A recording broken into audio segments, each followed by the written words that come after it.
a brand new game that will be up on Kickstarter very soon. Hello everyone and welcome back to Peaky Boardgamer. My name is Arepko. Ice Makes Games strikes back with Terrorscape II, a brand new game that will be up on Gamefound very soon. This here is a standalone version, meaning that the box will contain everything you need in order to play the game, but still both versions are fully compatible. You can use and mix all characters, killers and survivors from both editions and play any map you like. In terms of the theme, both games are similar. Again, we have 3 survivors trying to escape the fearsome menace of a killer. However, Terrorscape II has many new features and new paths to victory that I'll be explaining in this video. Before we start, I need to mention that what I have here is a prototype version of the game, so what you hear or see in this video might change in the future. Let's move to the table and see all new features of Terrorscape II. Let's start. Setup is done in the same manner. Players choose their side and the combination of killer and survivor characters they will use. Terrorscape and Terrorscape II are compatible. You can use any character, even combine characters from both editions if you like. Then you complete the playing area by attaching the screen, the sideboards and the component trays with the appropriate components that apply to each side, the same way as you do in Terrorscape. As for new components, there are several special tokens that work together with specific cards, but at first glance we will see this new set of Showdown cards as well as the Survivor's Binoculars board and the Killer's Eye board, which help decipher the encrypted information on these cards. Another thing we will notice is that now, in addition to the new Discovery and Key cards, we have another 2 types of cards: Medical and Weapons. These are also shuffled and form a medical and weapon deck, which are placed here. Very important, these 4 sets of cards only work with maps of Terrorscape II. If you use maps of Terrorscape, even if you use characters from Terrorscape II, you must use the Discovery deck and Key deck that comes with Terrorscape. No weapon and no medical decks. The map still has 3 colored zones, red, green and blue. We have key rooms to search for keys, but we also now have another 2 types of rooms that we can use to interact with the new sets of cards, weapons and medical items we saw earlier. The radio room still exists, but we also have a vehicle area where players can repair the vehicle with these gear tokens. On the killer side of the board we see 2 areas to help the killer track the progress of both these 2 features. Another feature of Terrorscape II maps is this here. Some locations are elevated and this orange arrow means that survivors can only move from this location into this location and not vice versa. This rule breaks if survivors use the rope item. As an extra action, a rope token is attached next to one of the arrows and then survivors can move the opposite way. The killer, on the other hand, can move the opposite way, but whenever they do so, they must discard an additional card from their hand. So, if I were the killer and played this card to move one area, I would have to discard an additional card to move the opposite way. Terrorscape II takes us to the scenery of a secluded polar station. The objective for the killer remains the same in Terrorscape II, to kill one of the survivors. For the survivors, however, there are 2 new paths to victory. Except on finding the 5 keys and escaping or fixing the radio and waiting for the police helicopter to arrive, players can also use a vehicle to escape. The vehicle must be repaired and refueled before it's used. We will explain more in a bit. Finally, players have the option to strike back and attack the killer. If they manage to kill the killer, they will win the game. Otherwise, survivors lose, slaughtered by the killer. Let's analyze the survivor's turn, explaining in detail all new features that come in Terrorscape II. Survivor's turn starts with checking for victory, and now we have a 3rd way to win that needs to be checked. The vehicle. After the vehicle is repaired and refueled, if at the beginning of the turn all survivors are in the vehicle area, they win the game. But how is it repaired? In the action phase, Action 5 of Terrorscape, Repair the Radio and Make a Noise, is now changed to Repair and Make a Noise. If you are in the radio room, you repair one step of the radio. If you are in the vehicle area, you repair one step of the vehicle and place a repair token as normal. Repairing the radio or the vehicle makes noise as normal. Also, as per the known rules, you cannot repair if the killer is in the same location and you can only repair once per round. To fully repair the vehicle, you need 6 repair tokens, but still, you also need to refuel the vehicle.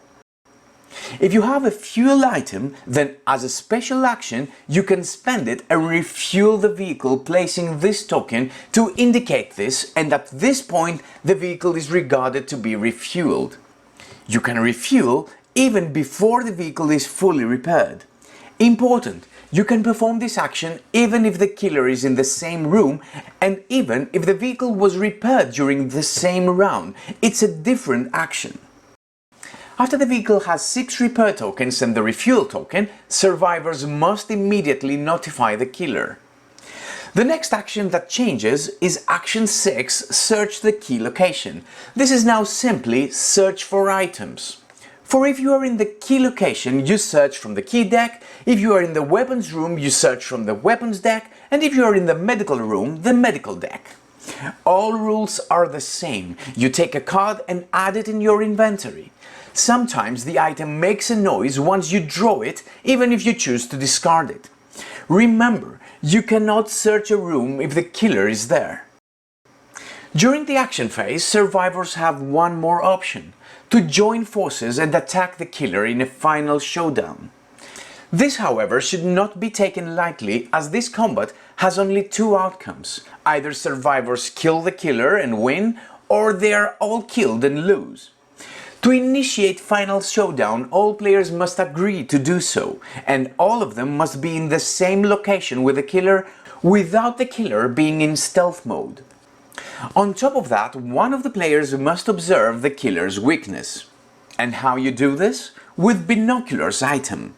If you are within one range of the killer, so either in an adjacent location or in the same location, then with an extra action you observe the killer's weakness following this process. The player shuffles the deck of Showdown cards and draws one. This card has encrypted information for both the survivors and the killer. Using the binoculars board, the survivor player will only be able to decipher this part. Several symbols will be revealed, and one of these will be shown 2 times on the card. This one symbol is the killer's weakness. These symbols are found in item cards. Holding cards with the killer's weakness symbol during the final showdown, if it happens later, will be an advantage for the survivors. We will see how in a bit. At the same time, the killer also takes their killer eye board and with it deciphers this area of the card. Here a letter will be revealed, either R, G or B, which corresponds to a zone on the map. Red, green or blue. If the showdown later takes place and it happens in the indicated zone, the killer will be more powerful. So, when showdown is initiated, all secret information regarding the showdown card is revealed among all players. If showdown takes place in a location of the zone indicated on the card, the killer has 30 points of defense, otherwise the killer has only 20. Then survivors reveal cards in their possession that feature the killer's weakness symbol. Each such card contributes plus 3 points of damage or lowers 3 points of the killer's defense if you prefer. Then, each survivor will perform one attack to the killer, similar to the normal encounter rules. The only difference is that the killer cannot use cards to increase their strength, for example. After you add the results of the 3 encounters together, if they are enough to bring the defense of the killer down to 0 points, survivors win. Otherwise, the game will end immediately with the defeat of survivors. Moving now to the killer's turn, a new phase is added after reappearing and before playing fast skill cards.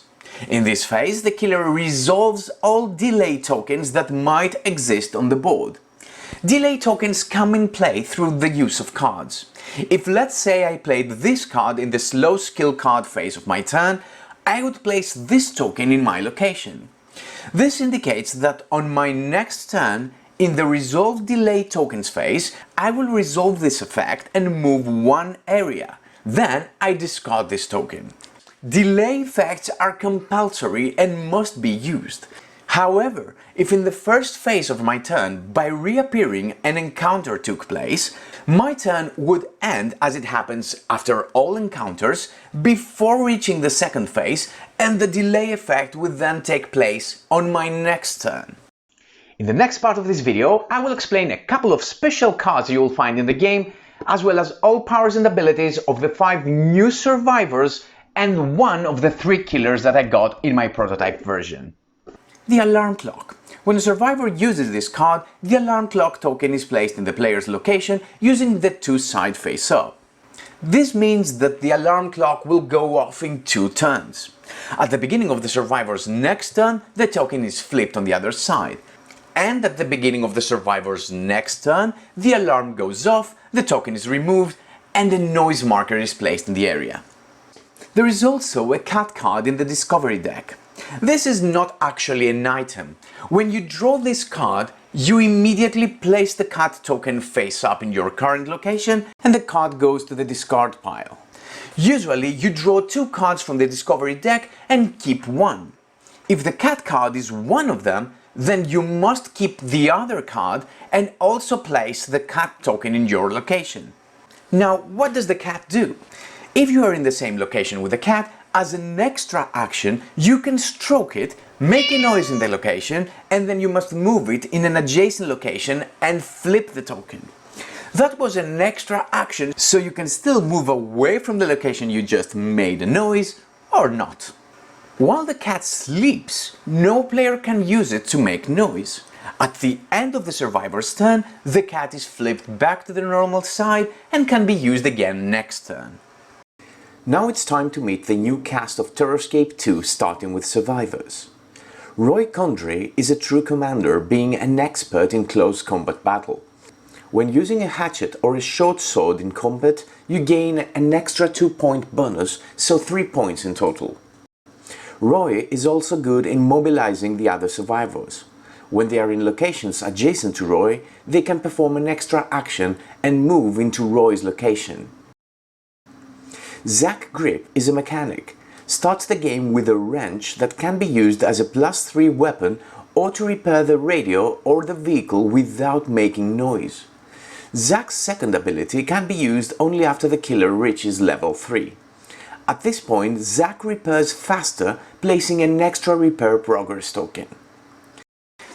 Victoria Hope has a special ability that can only be performed if she is located in the knowledge location, as indicated by this signal on her card. When it's performed, she acquires her device item with 4 battery tokens on it. She can use her device in 2 different ways, either as a +2 weapon in an encounter or in Final Showdown, or as an extra action to make a noise in any location of her zone. Each time the device is used, you discard one of the battery tokens, thus this item can be used up to 4 times. Victoria's second ability enables her to re-roll 1 die during an encounter or the Final Showdown. Evelyn Mikami, the nurse of the party, has a special action to place a bandage token on an injured survivor in her location that has no other bandage token. The token is placed on the 2 side face-up. This number 2 means that in 2 turns the survivor will be healed. The survivors don't have to notify the killer for using band-aids. The killer simply finds out suddenly that the survivor has been healed. Evelyn also knows how to use tranquilizers and adrenaline efficiently. Tranquilizers remove your fear, while adrenaline gives you an extra move. When Evelyn uses one of these items, she gains both of these effects. Finally, there is Quinto Bowen, a radio operator. Quinto moves through secret passages without the use of a flashlight as part of their movement. So if Quinto chooses to move 2 spaces during their turn, they could move 1 through the secret passage and continue their second movement. Also, when the radio is repaired, if Quinto is in the radio room, the rescue token is placed on slot 4 instead of 5, meaning that help will come faster. Let's now meet our new killer, Orion, a predator-like creature starting with 4 strength, which increases to 5 when the killer reaches level 2. On level 3, Orion unlocks their special card, the Guided Spear Gun. When used, the killer chooses any location within 3 range and all survivors found there are damaged. If the killer is in the central locations, almost all locations can be reached with the spear.